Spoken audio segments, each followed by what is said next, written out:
Welcome again to the Best Florida Family Law Podcast. My name is Attorney Jonathan Jacobs of the Jacobs Law Firm.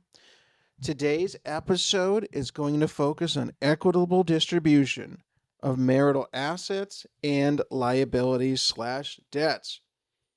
First, to give you a general introduction as to what a marital asset and a marital liability is and how the court approaches this as a standard formula without the exceptions. Those will be the subject for another podcast for another day, or for perhaps a consultation between yourself and your attorney. Here we go. Florida Statute 61075. Subsection paragraph 1. In a proceeding for dissolution of marriage, i.e. divorce, the court shall, when you read that word shall, it means must, will, has to, set apart to each spouse that person's non-marital assets and liabilities. And in distributing the marital assets and liabilities, the court must begin with the premise that the distribution should be equal. In other words, 50-50. Unless certain exceptions apply, the facts require a different result, there might be something called unequal distribution in your case. Let's go a little bit lower. Section 6, subsection A1. Marital assets and liabilities. Well, what are they? Let's talk about that now. What do they include? They include all of the following: assets acquired and liabilities incurred, i.e. debts that you have built up during your marriage. Get this. Individually by either spouse or jointly by them. This means that when client asks attorney, well, but my wife is the one that put all this stuff in my credit card. Or the wife says, my husband's been incurring these terrible debts and he's been putting it on our credit card or even just his credit card. Well, guess what? Presumptively, those are marital. They acquired or accrued during the marriage. Now, there is a whole litany or list of all of these different things, including interspousal gifts, marital portions of property, what we call the coverture fraction, and that is a whole other calculation reserved for another day about whether or not something is marital, even if it is not 50-50. Subsection 2, all real property held by the parties as tenants by the entirety, whether acquired before or during the marriage, is presumed to be a marital asset. And with good reason. Just because one person earns a superior income or has a higher credit rating, when you purchase a property together as tenants by the entireties, that means that you are purchasing it essentially until death do you part, even if your marriage is not. Tenancy by the entirety means you are typically husband and wife. If one of you dies, the other party is likely to inherit the entire property. Those are presumed to be marital assets. All personal property titled jointly by the parties as tenants by the entireties, whether acquired before or during the marriage, is presumed to be a marital asset.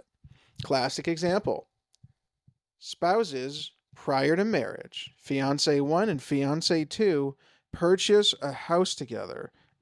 They purchase the house together, and they are technically 50-50 owners. Now, maybe they purchase it as tenants in common because they're not married.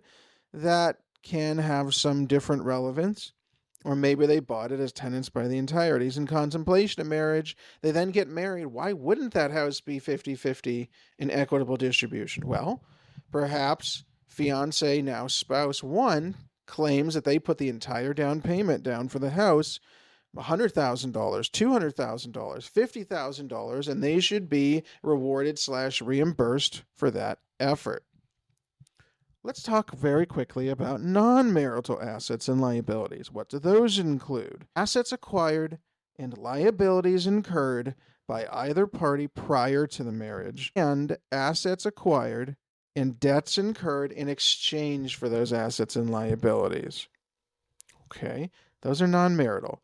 If you had $100,000 in credit card debt and you were drowning and swimming in debt, and then you marry somebody, you are not presumptively going to be able to pawn that off on your unsuspecting or perhaps unforgiving spouse. Assets acquired separately by either party by non-interspousal gift. In other words, you didn't give it to each other as a marital gift. You acquire those assets separately. And usually this is where we would talk about inheritance, bequest, devise, or descent. Your parents die, your rich uncle dies, your fabulously wealthy aunt dies, and leaves you a small fortune that is inheritance money until or unless commingled, and even then there's an argument. All income derived from non-marital assets during the marriage, unless the parties relied on that income as a marital asset.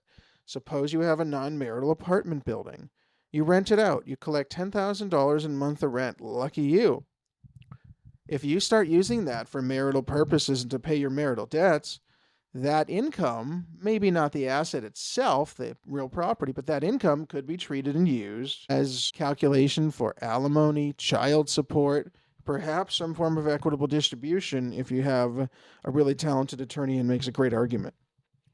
Assets and liabilities excluded from marital assets and liabilities by valid written agreement. This section, although some might differ from my opinion, means prenuptial, prenuptial, prenuptial.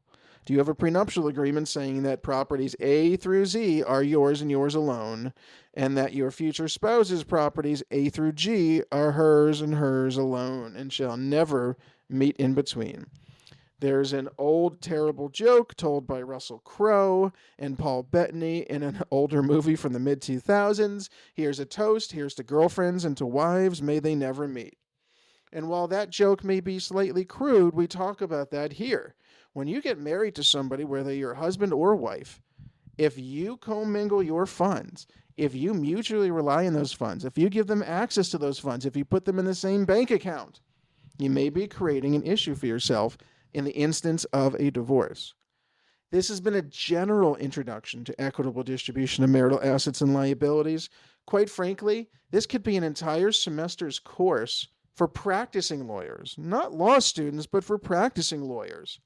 This is what we work with. This is what we deal with on a daily basis every day with nearly every divorce case. There's some marital asset or assets. There is some liability or there are liabilities. And these are the things that must be equitably divided for these parties to get divorced. Nothing that I've stated here today is legal advice.